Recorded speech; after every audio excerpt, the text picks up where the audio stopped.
Salam dəyərli izləyicilərimiz, Bina qəsəbəsində Laçın Stordan sağa dönəndə marşrut düz qapısının ağzından keçir. 700-800 metr olar əsas yola Laçın Stordan döndüm və şəxsi tikili evdir. Kombisinə kimi var. Qazı, işığı, suyu. Bura qonaq otağıdır. Geniş, kvadrat. Və bura yataq otağı. Kondisionerdə qalır. Yataq dəsti də qalacaq. Və çox geniş evdir. Pəncərələr hamısı öz həyatına baxır. Yataq dəsti də qalır. Bura üçüncü otaqdır, ikinci yataq otağı. Kombi, internet, qaz, işıq, su hamısı var. Burada mətbəx. Mətbəx mebeli qalacaq, kondisioner qalır, yataq dəsti qalır, kombi, pitiminutka, hər bir şey var. Hazır giryaşı evdir, bax. Girişi belədir evin, koridor sistemli, geniş.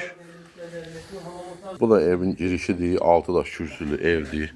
Evin böyründə də yeri var. Həyətində görürsünüz səlqəli, tam etnə kimi döşənib. Qəşəng. Küçədən birbaşa marşrut düz qapıdan keçir. 700 metr ana yola. Küçədən birbaşa həyətə girişdir. Hamamı ayrı. Elə şəxsi həyət evində hamam ayaq yolusu elə belə olar. O bina evlərində məcburi içəridə olur. Ayaq yolusu da ayrı. Qiymət 52 min. Kim alsa Allah xeyir versin.